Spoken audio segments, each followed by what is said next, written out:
1.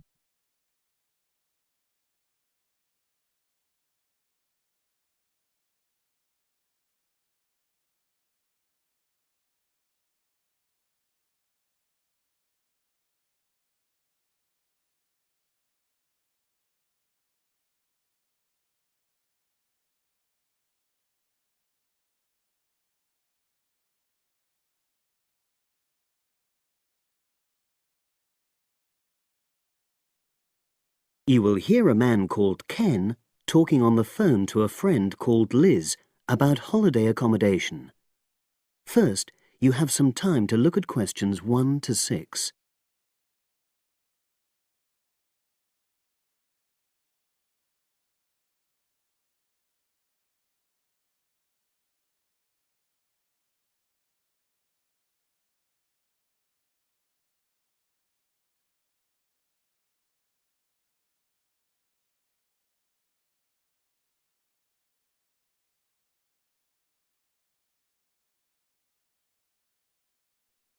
Now we shall begin.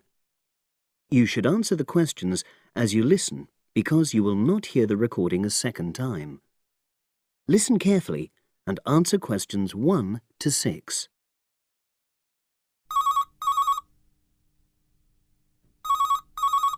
Hello?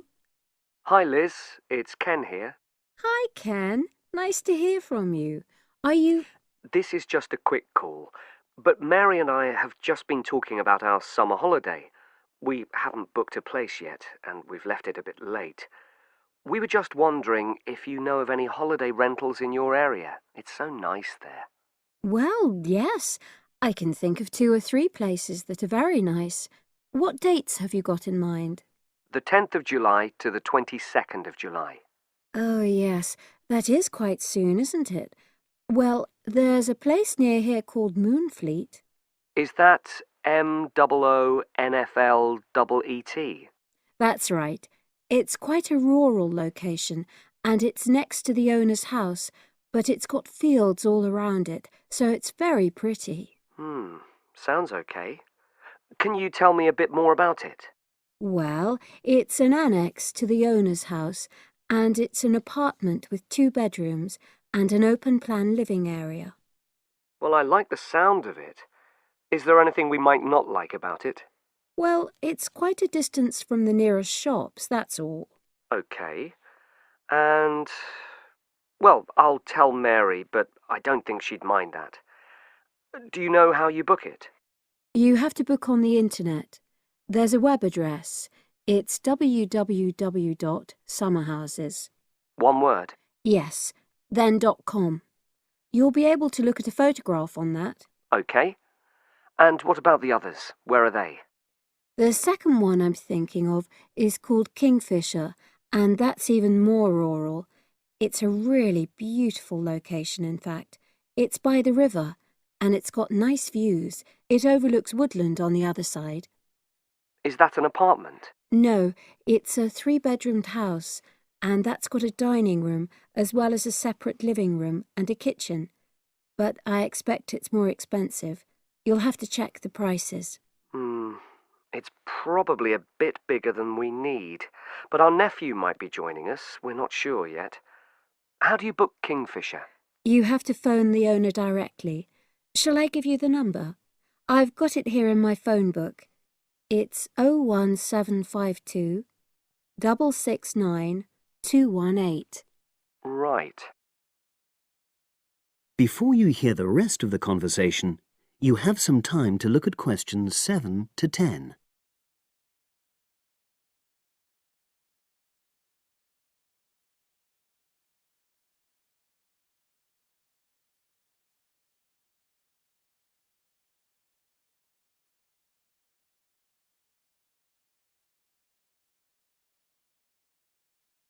Now listen and answer questions 7 to 10. And you mentioned a third place? Yes, there's a house that my sister stayed in last year. It's called Sunnybanks. Nice name. And the location of that one is rather different. It's in the centre of a village, but it's a very small and quaint place. Did your sister like it? Oh, yes. It's by the sea, so her children really loved it. What's the accommodation like?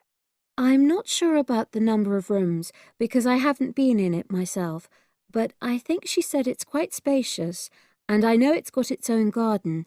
It's not very big, but it's not shared with anyone else, and it's supposed to be very pretty. Any snags? Problems? The only other thing I can think of is that there's nowhere for parking. The streets are too narrow, so you have to leave your car somewhere else and then walk to the house. It's only about 10 minutes away, but OK. Well, I don't think it matters personally. How do you book it? there's an agent you have to contact. I don't know his details, but I can ask my sister and let you know tomorrow. Thanks, Liz. That'd be great. I'll talk to Mary and see what she says. Thanks for your help. That's okay, Ken. I'll speak to you again tomorrow. I hope you find what you're looking for. That is the end of part 1. You now have half a minute to check your answers.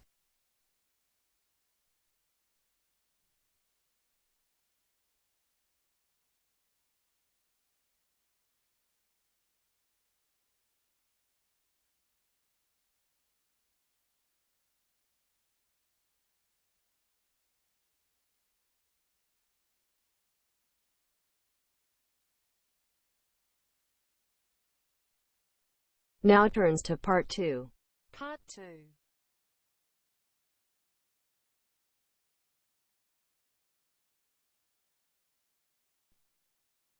You will hear part of a radio program about do-it-yourself house painting. First, you have some time to look at questions 11 to 14.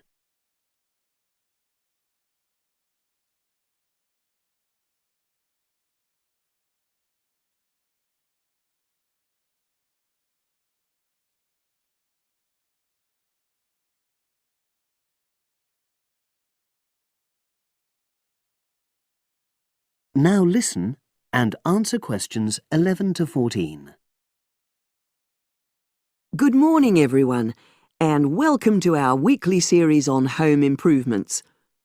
Today's program is about do-it-yourself house painting. There's never been a better time for people who like to do their own interior house painting. Although people still lead very busy lives, thanks to the availability of various new DIY materials, you can now decorate your home in a more efficient and a more environmentally friendly way. In 2009 alone, approximately 53 million litres of the paint that was sold in the UK were left untouched. That's enough to fill 21 Olympic-sized swimming pools. It's easy to overestimate how much paint you'll need to decorate your room if you use guesswork. And if you know exactly how much paint is needed, you avoid unnecessary waste. There are automatic paint calculators available now. Most of the major paint manufacturers provide them. Look on their websites or just Google paint calculator and see what comes up. Then simply measure the circumference and height of the room in metres. Enter this into the calculator along with the type of surface you're painting, and it will tell you how many litres of paint you'll need. But if you do end up with leftover paint, you can donate it to an organisation like Community Repaint. They will take the paint from you and redistribute it to local charities and voluntary organisations, so it goes to a good home. You can find more information about Community Repaint on communityrepaint, all one word, .org.uk. Now you have some time to look at questions 15 to 20.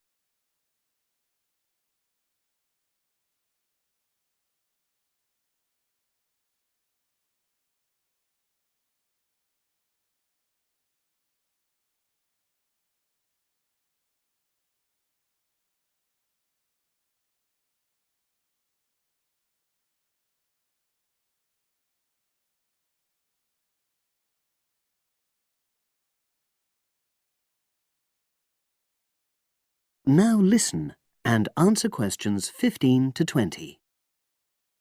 Another way of avoiding paint wastage is to check you're completely happy with your colour choice before starting to paint.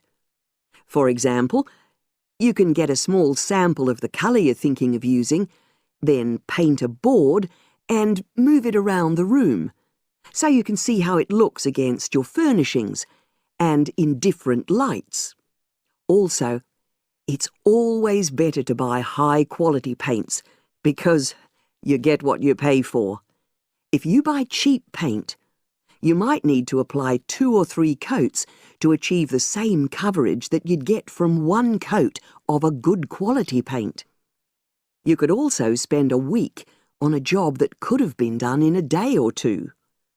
And consider the environment.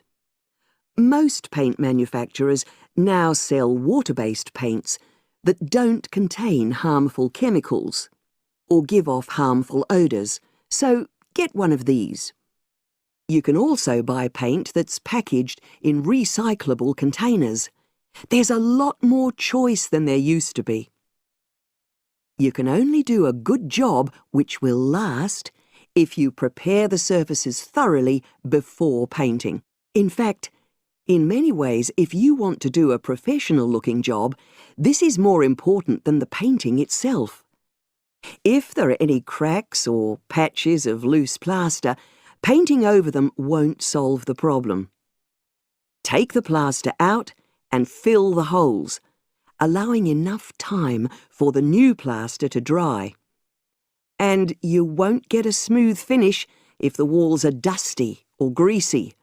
So washing with water isn't enough. Use a solution of decorator's soap and rinse well with warm water afterwards.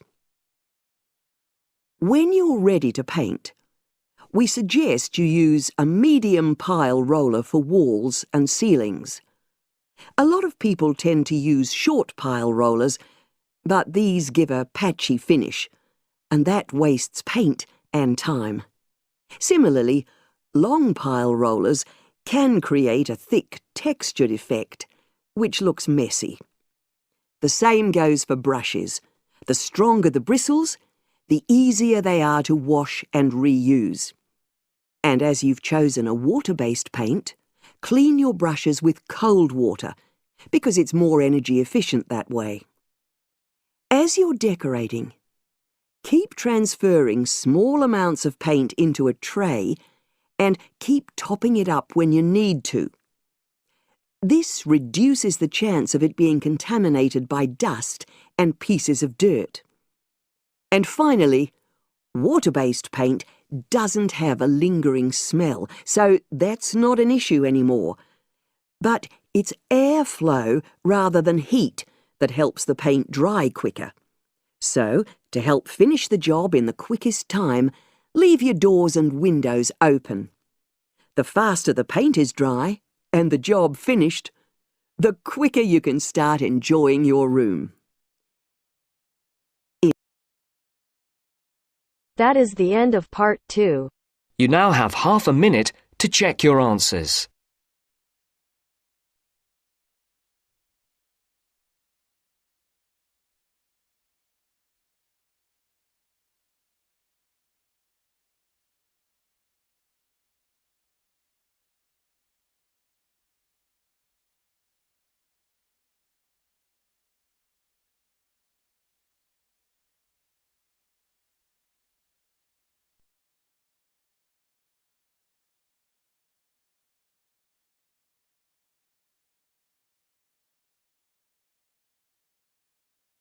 Now turns to part 3.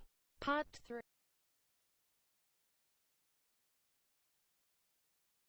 You will hear 2 engineering students, a woman in her 6th year called Linda and a man in his 5th year called Matthew, discussing the benefits of student work placements. Before you listen, you have some time to look at questions 21 to 26.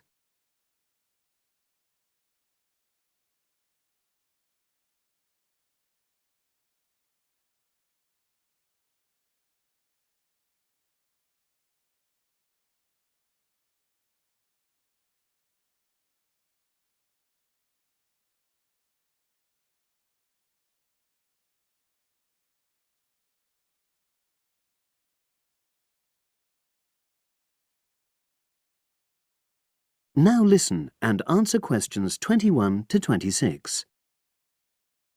Hi, Linda. Can you spare a few minutes?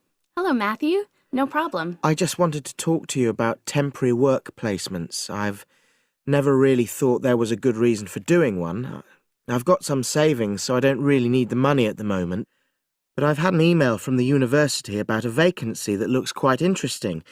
You did a placement last year, didn't you? I did, yes. In my case, I wanted to find out if I was making the right career choice before I began applying for permanent jobs. I thought I wanted to work in car manufacturing, but I wasn't sure, so I applied to Toyota. What was the application process like? Lengthy. There were a lot of different parts to it. The dullest one was a psychometric test. You know, when you have to answer loads of questions about yourself. And you're trying to guess what's the best thing to say. Yes. Then there was an activity that we did in groups, which I found really fascinating.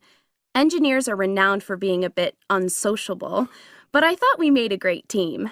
And we had an individual task too. We had to sort through various business documents and prioritize them. It was just like what you have to do as a student, really, just with different content. What exactly were you doing on the placement? I was helping to design some diagnostic software to identify any waste in the car assembly process. Do you mean waste of materials? No, time. Anything that can speed the process up helps to cut costs. How did the work placement compare to being a student? Was it hard work? Yes, it was. I'd had full-time work before. I've done various unskilled jobs during university holidays, and some of those involve long hours. So I thought I'd find it easy. I was wrong, though. I think when you're on placement, you're always trying to prove yourself. So you push yourself hard to succeed? Yes. But I got a lot of support from my employers. They were always helpful. And then, at the end of the placement, I was given formal feedback. Do you mean on your engineering ability? Well, no. I didn't really need that because we had team meetings every other day. And so I had the chance to discuss technical issues and ask about anything that wasn't clear.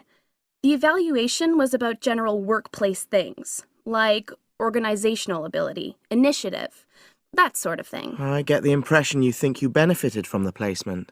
Well, the best thing is that they've offered me a job for next year. Depending on my exam results, of course, but still. A permanent one? Yes. But apart from that, I learned so much.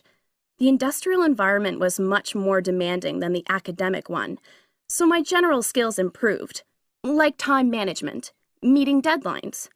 And on the technical side, I learned new software packages, like MS Project. Well, I think you've convinced me that work placements are worthwhile, but while you're here, can you give me advice on something else? Before you hear the rest of the conversation, you have some time to look at questions 27 to 30.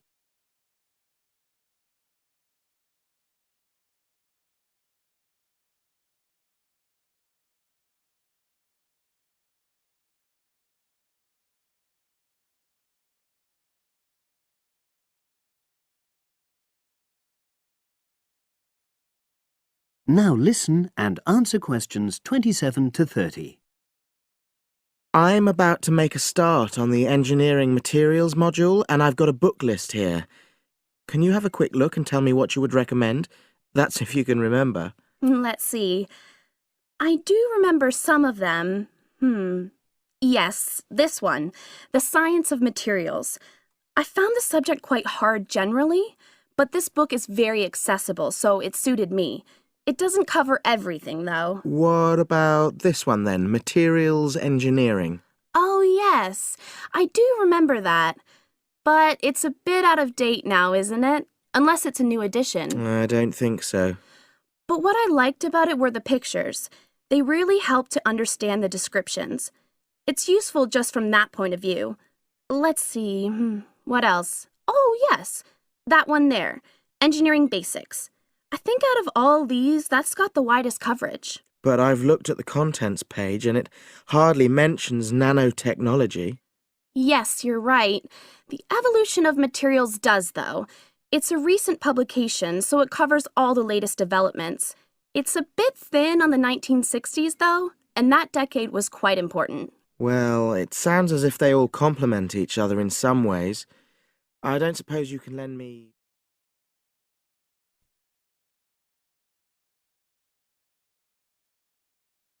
That is the end of part 3.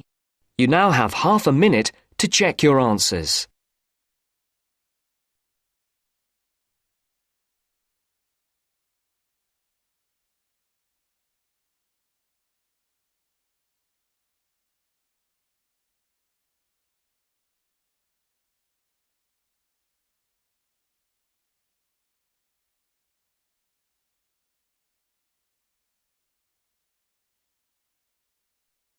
Now turns to part 4.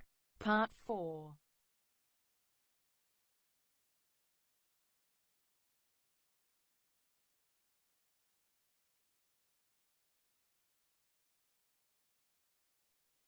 You will hear a historian giving a presentation about techniques to identify the origin of handwritten books from the Middle Ages.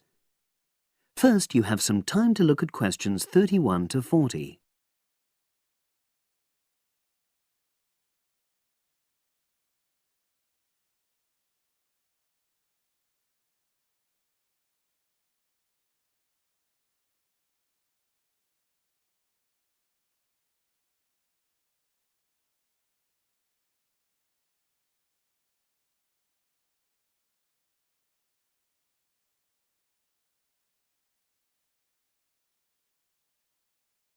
Now listen and answer questions 31 to 40.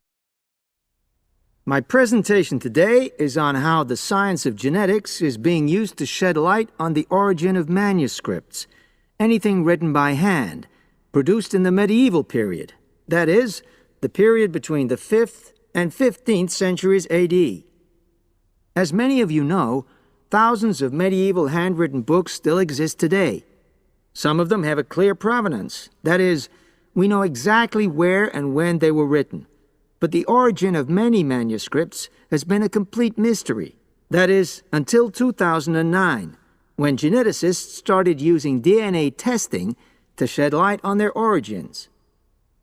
But before looking at the new research, I need to explain something about the way the manuscripts were produced, particularly what they were written on.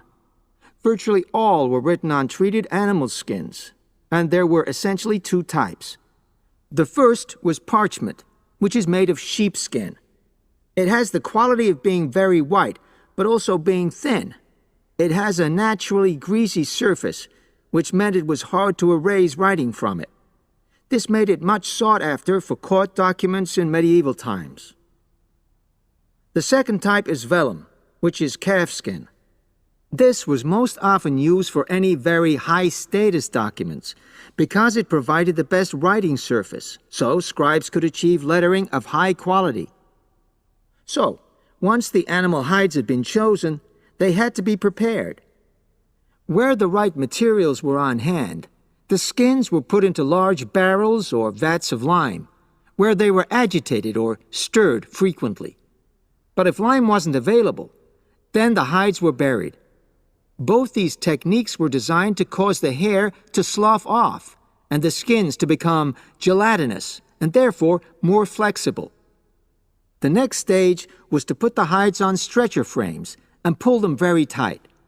While on the frame, they were scraped with a moon-shaped knife in order to create a uniform thickness. For parchment, that was the end of the process. But for vellum, there was an additional stage, where it was bleached in order to achieve the desired color.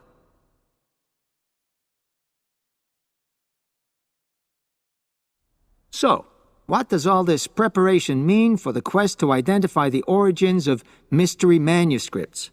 Well, until recently, the only way historians and other academics were able to guess at origins was either through the analysis of the handwriting style or from the dialect in which the piece was written. But these techniques have proven unreliable for a number of reasons. It was thus decided to try to look at the problem from a different angle, to start from what is known, that is, the small number of manuscripts whose origins we do already know. Because these parchments and vellum are both made from animal hides, it was possible to subject them to DNA testing and to identify the genetic markers for the date and location of production. From this was created what is known as a baseline. The next stage was to test the mystery manuscripts, finding their DNA characteristics, and then making comparisons between the known and the mystery scripts.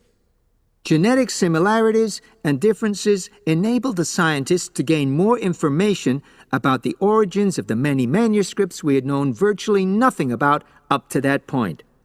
Now you might ask, what are the potential uses of this new information?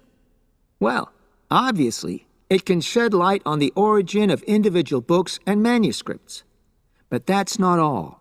It can also shed light on the evolution of the whole of the manuscript production industry in medieval times. And because that was such a thriving business, involving very large-scale movements right across the globe, the new data in turn help historians establish which trade routes were in operation during the whole millennium. Now, if anyone has any questions... That is the end of part 4. You now have half a minute to check your answers.